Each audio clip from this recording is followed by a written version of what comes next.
Bismillahirrahmanirrahim. Assalamualaikum warahmatullahi wabarakatuh.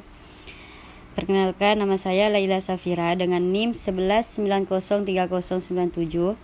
Saya kelompok 5 akan mempresentasikan kegiatan belajar 3, kendala dalam pemenuhan tujuan perusahaan. Baiklah, saya akan menjelaskan pada poin A, definisi dan jenis-jenis kendala dalam perusahaan. Keputusan-keputusan perusahaan sangat jarang dibuat secara isolatif, dalam artian bahwa keputusan-keputusan perusahaan harus mempertimbangkan berbagai aspek dan elemen dalam operasi perusahaan. Agar setiap keputusan perusahaan bisa memaksimumkan nilai perusahaan, maka para manajer perusahaan harus memperhatikan tujuan yang akan dicapai perusahaan, serta implikasi jangka pendek dan jangka panjang dari keputusan tersebut. Manajer juga harus mempertimbangkan hambatan-hambatan atau kendala-kendala, baik internal maupun eksternal, yang dapat mempengaruhi pencapaian tujuan perusahaan. Jadi secara singkat, dalam pengembalian keputusan perusahaan akan terjadi proses pengoptimisasian nilai dari beberapa fungsi tujuan dengan tunduk pada satu kendala atau lebih. Dengan memperhatikan kendala-kendala tersebut, perusahaan dapat memperkirakan pencapaian perusahaan secara tepat dan mampu merumuskan kebijakan serta perencanaan operasi perusahaan secara tepat. Menurut Detmer 2000 mendefinisikan bahwa kendala perusahaan sebagai segala sesuatu yang membatasi perusahaan dalam mencapai tujuannya. Kendala tersebut bisa berupa kendala fisik seperti peralatan, fasilitas produksi, bahan baku, dan sumber daya manusia, atau dapat pula berupa kebijakan seperti hukum dan regulasi. Seringkali kendala yang terjadi berupa kebijakan yang memengaruhi kemunculan kendala fisik secara lebih spesifik. Menurut Sekrenhim dan Detmer 2000 mengklasifikasikan berbagai kendala dalam perusahaan menjadi 7 kategori sebagai berikut. Yang pertama, kendala pasar, yaitu keterbatasan permintaan barang atau jasa. Yang kedua, kendala sumber daya alam, yaitu keterbatasan sumber daya manusia, peralatan, dan fasilitas untuk memenuhi permintaan barang atau jasa. Yang ketiga, kendala bahan baku, yaitu ketidakmampuan perusahaan untuk mendapatkan bahan baku produksi pada tingkat kuantitas dan kualitas tertentu yang diperlukan untuk memenuhi permintaan barang atau jasa. Yang keempat, kendala pemasok, yaitu keterbatasan, ketidakkonsistenan atau tidak dapat dipercayanya pemasok yang tersedia dalam merespon pemesanan input produksi, khususnya bahan baku produksi. Yang kelima, kendala finansial, yaitu keterbatasan aliran kas yang dapat digunakan untuk membiayai operasi perusahaan. Hal ini bisa terjadi karena dua hal. Yang pertama, karena perusahaan mengalami kesulitan untuk mendapatkan dana dan investor maupun kreditor. Yang kedua, mekanisme operasi perusahaan menerapkan pembayaran atas produk yang dijual setelah produk tersebut sepenuhnya diselesaikan atau sistem post payment. Yang keenam, kendala kompetensi, yaitu keterbatasan pengetahuan dan kompetensi yang dimiliki oleh perusahaan. Dalam hal ini, pengetahuan diartikan sebagai informasi yang diperlukan untuk meningkatkan kinerja perusahaan, sementara kompetensi dapat didefinisikan sebagai keahlian atau kemampuan yang diperlukan untuk memaksimalkan kinerja perusahaan dalam rangka mempertahankan daya asing perusahaan. Yang ketujuh, kendala kebijakan, yaitu segala bentuk regulasi, hukum, aturan, atau ketentuan-ketentuan bisnis yang menghambat pencapaian tujuan perusahaan. Menurut Arsad 2008 menyatakan bahwa kendala yang seringkali muncul dalam proses pengambilan keputusan perusahaan memang bermacam-macam.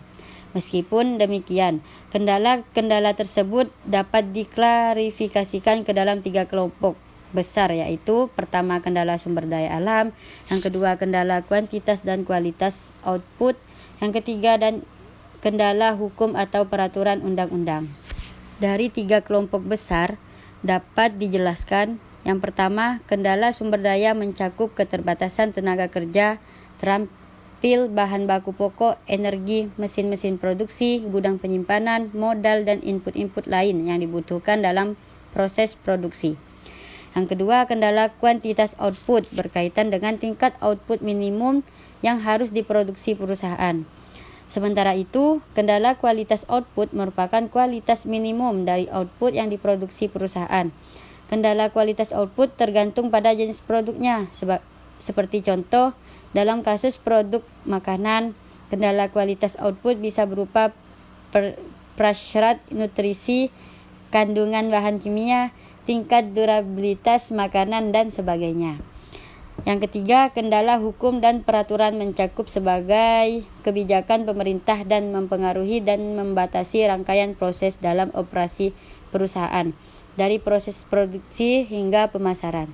Kendala ini membatasi fleksibilitas pengambilan keputusan dan operasi perusahaan. Kendala hukum dan peraturan ini misalnya tingkat upah minimum, standar kesehatan dan keselamatan kerja, batas toleransi tingkat polusi, persyaratan efisiensi bahan bakar, dan penetapan harga. Pembahasan di atas mengemukakan kendala operasi perusahaan secara teoritis. Dalam prakteknya, kendala-kendala yang dialami oleh perusahaan lebih kompleks dibandingkan dengan pembahasan di atas.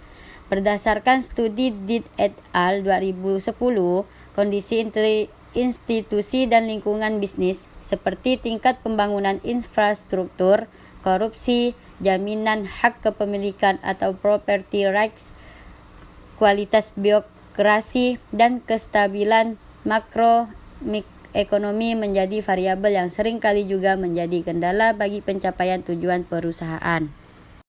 Selanjutnya, poin B, manajemen kendala perusahaan. Menurut Schachenheim dan Detmer 2000 mengemukakan 5 langkah penting dalam menunjang terwujudnya manajemen kendala perusahaan yang efektif. Berikut ini adalah langkah-langkah tersebut. Pertama, mengidentifikasi kendala. Maksudnya, langkah ini dilakukan untuk mengetahui apakah yang menghambat kinerja perusahaan pada waktu tertentu dan mengetahui dari manakah kendala tersebut berasal. Apakah dari sisi internal perusahaan atau sumber daya yang dimiliki dan kebijakan perusahaan, ataukah dari sisi eksternal perusahaan atau permintaan produk, ketersediaan bahan baku, ketersediaan pemasok, atau kebijakan pemerintah. Yang kedua, mengeksploitasi kendala. Maksudnya, dalam hal ini adalah menentukan cara yang tepat untuk mengatasi kendala yang muncul berdasarkan karakteristiknya. Apabila hal yang menghambat perusahaan merupakan ketersediaan pasar, maka perusahaan dapat memperluas pasar atau mencari pasar baru. Sementara itu, apabila hal yang menghambat perusahaan adalah inefisiensi penggunaan sumber daya, maka perusahaan harus membuat penggunaan sumber daya tersebut lebih efisien. Yang ketiga, memberikan prioritas bagi upaya penanganan yang telah ditentukan. Ketika upaya untuk menangani kendala sudah ditentukan, maka upaya tersebut harus diprioritaskan di atas berbagai upaya lain. Dalam artian, setiap elemen dalam perusahaan harus berfokus pada upaya tersebut dan mendukung implementasi upaya tersebut. Hal inilah yang seringkali sulit dilakukan karena langkah ini seringkali membuat sejumlah elemen lain dalam perusahaan merasa dianggap tidak lebih penting. Sebagai contoh, ketika perusahaan melakukan perluasan pasar, mungkin sejumlah elemen dalam perusahaan lebih fokus untuk menangani permasalahan pemasaran. Dan di sisi lain, divisi sumber daya manusia atau divisi lain di dalam perusahaan seringkali merasa kurang diutamakan. Yang keempat, mengevaluasi alternatif solusi yang sesuai untuk menyelesaikan kendala. Langkah ini merupakan upaya untuk mengevaluasi langkah-langkah alternatif yang mungkin bisa diambil untuk mengatasi kendala dan dapat semakin meningkat kapasitas perusahaannya. Sebagai contoh, misalnya, kendala yang terjadi adalah keterbatasan pasar. Selain diatasi dengan perluasan pasar, keterbatasan pasar bisa juga diatasi dengan melakukan upaya yang lebih bersifat intensif, seperti peningkatan periklanan atau peluncuran produk baru.